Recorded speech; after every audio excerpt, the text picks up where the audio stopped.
All right, good morning, everybody. So, before we jump in here, just let me remind everybody this is not financial advice. I'm never going to tell you when to buy, sell, short, long, invest, divest. This is purely my own opinion. I do it for my own enjoyment, and I do hope that you get something out of it. All right, with that being said, we have had some pretty boring sideways action for this whole week. And we have trapped traders on the top and the bottom. If we take a look here, and I zoom out just a little bit, we've got trapped traders here, and we've got trapped traders here, which is why we kind of keep ranging in this area. And we had the same thing above here. So we've got a lot of people trapped. And I wouldn't be surprised to come back up and visit around the 42,000 range. And see where it goes from there, if it either gets rejected or if it continues on up. So let's see here. Like I said, I wouldn't be surprised to see it come back up here to the 42 range. And just for the fact that we have a poor high in this area here, poor high here, poor high here, poor high here, poor high here. But if we go to the bottom, we have a poor low here, poor low here, poor low here, poor low here, but we don't have any buy tails, which we keep coming down here and testing and it's bought up. We come down here and test and then it's bought up. We come down here and test and it's bought up. And it's continued on that track. And you could argue, is this a little bit of a rising wedge or is it a symmetrical triangle? My bet right now is that we're more towards a symmetrical triangle. And usually symmetrical triangles like to break to the upside. Keep in mind, this is a daily profile chart, so that would mean a move up. Now, let's take a second here and look at the volume. You see, we still have these volume gaps. We still have them in this area here from, call it 40,000 up to 41.2. And then we do have these gaps all the way up here. And I'll go over to the regular candlestick chart so we can kind of see where things are at.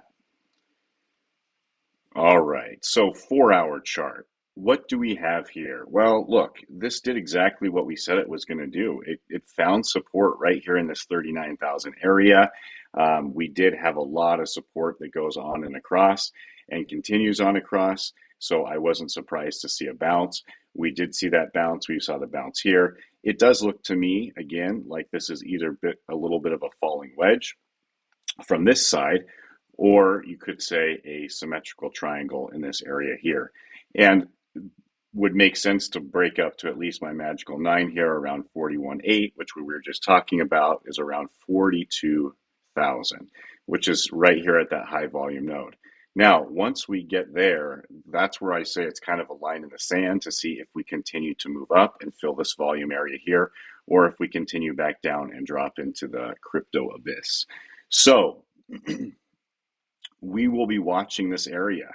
Targets are, as you can see, my white lines that we've always said before. We came up, we tested the first white line. We went to the second white line. We started to get rejected. Third white line, we were rejected at completely, and we came back down. So now the question is, just like back over here, we did the same thing. We broke over that third line, then we came back down, we tested, and then we made a pretty strong move up.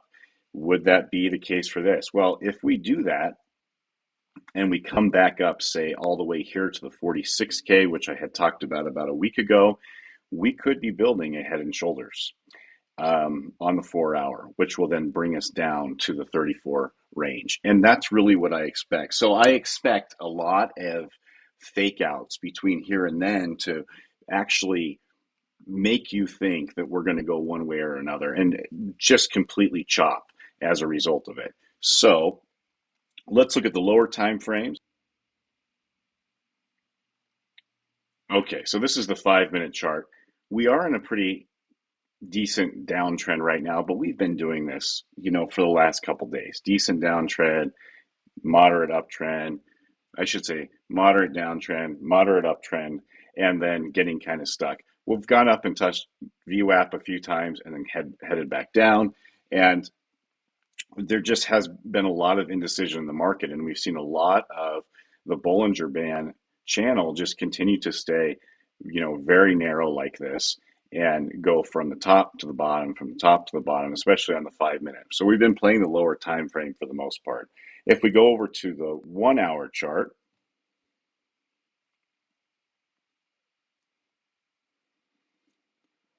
you can actually see that we are still in an uptrend on the 1 hour, and it's pretty small. But I got to tell you, this is looking very similar to a head and shoulders pattern right here, and we could just drop down.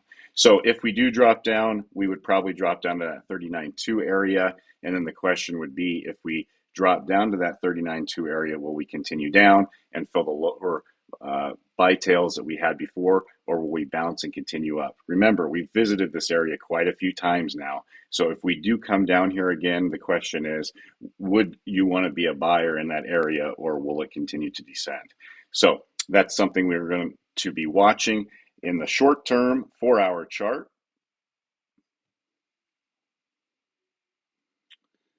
On the Keltner channel, we are in a serious downtrend. We did come down here and touch this Keltner channel at 39,000. It has, however, continued to descend down, which would mean 38,000 could be a possibility, which does line up with some of those old buy tails that we were needing to fill on the profile charts. So we are range bound right now, and realistically, anywhere between 38, call it 45, we're in. But if we make a move up right now, which I'm expecting us to do, I expect to test at least the 42,000 and then get rejected. Now, if we start to descend down from here, it's probably going to be that head and shoulders pattern, and we'll head down from there. So that's where we're at. Not super exciting, but keep in mind this is a holiday weekend. Legacy markets were closed yesterday in the US, and legacy markets, I believe, are closed on Monday as well. And as a result, we have 4 days of possible madness that could occur. So when that's the case, I expect us to move up as opposed to move down. All right, everybody. I hope you have wonderful holidays with your friends and family. And I will try to post a little bit more this week than I did this last week. I apologize for the absence. Have a great time, and please remember to like, subscribe, and comment on my messages, on my videos, and leave a message. And if you could share them, I would greatly appreciate it. It does help the logarithm. Thank you.